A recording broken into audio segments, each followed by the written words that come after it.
Bonjour et bienvenue à notre Facebook Live politique en direct de Paris Match pour débriefer l'actualité, dominée toujours par cette rentrée compliquée pour Emmanuel Macron, qui a perdu Nicolas Hulot en rentrant de vacances, qui voit Gérard Collomb s'éloigner du gouvernement. Il a cette fois, lui, décidé de programmer sa sortie aux européennes. Chacun fait ce qu'il veut dans ce gouvernement et sans doute que le président va devoir resserrer les boulons. En attendant, il s'est attaqué à un autre dossier, celui des retraités.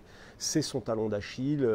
Il a déjà beaucoup demandé d'efforts aux retraités. Et là, il est en train de battre en retraite. On l'a vu à deux reprises. D'abord en retirant, en écartant formellement le projet annoncé par Christophe Castaner de droit sur les successions. Arrêtez d'emmerder les retraités, a-t-il dit à huis clos, reprenant ainsi de volée son fidèle Christophe Castaner.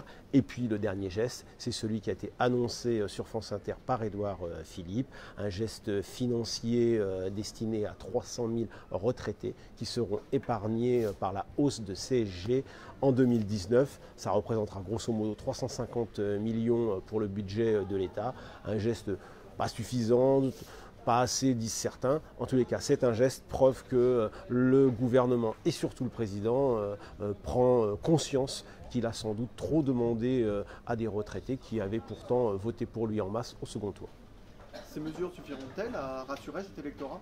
Alors justement, c'est la vraie question. En tous les cas, on voit que Emmanuel Macron, qui avait fait de cette politique l'un de ses axes forts, c'est-à-dire en gros, c'est une philosophie chez lui, demander aux retraités de faire un effort pour aider les actifs, priorité aux actifs, priorité au retour au travail pour ceux qui n'en ont pas, et les retraités faisant un effort au nom de la solidarité nationale, au nom aussi du fait qu'aujourd'hui la situation a un peu évolué puisque en gros les retraités ont des revenus globalement supérieurs aux actifs. Et Emmanuel Macron l'avait expliqué de long en large l'année dernière, mais l'annonce au mois de septembre de la désindexation des pensions de retraite, la hausse sera limitée à quelques 0,3%, fait déborder la colère chez les retraités. On le voit notamment dans les sondages. Alors est-ce que ce sera suffisant? On le verra à l'aune de ce qui se passera en 2019 quand les retraités vont voir leur pension, l'augmentation de leur pension plafonnée, quand il va y avoir la deuxième hausse de la CSG qui vise notamment les retraités. On verra si ce sera suffisant pour calmer la colère qui monte chez les retraités. On le verra surtout lors des européennes. Est-ce qu'ils auront compris la politique d'Emmanuel Macron? Est-ce qu'ils auront accepté cet effort au nom de la solidarité nationale? Réponse sans doute autour des européennes et dans les sondages sans doute avant. Justement, le vote des retraités lors des prochaines européennes, est-ce une des clés du scrutin pour Emmanuel Macron ? Alors on sait que les retraités ont sans doute été parmi les catégories qui ont les premières lâché Emmanuel Macron dans les sondages. Emmanuel Macron qui est en forte baisse dans les sondages depuis l'été.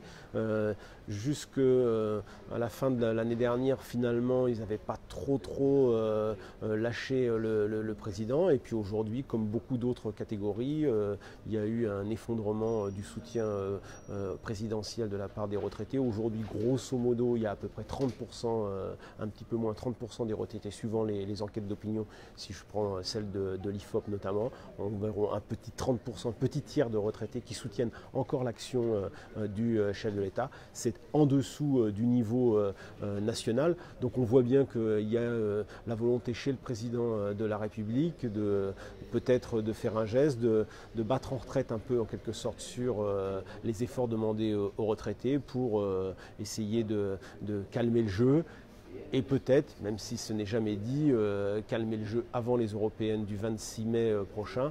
On sait que c'est un scrutin où les gens votent peu et ceux qui se mobilisent le plus, ce sont les retraités. Les cibler beaucoup, ça pourrait se payer cher dans les urnes.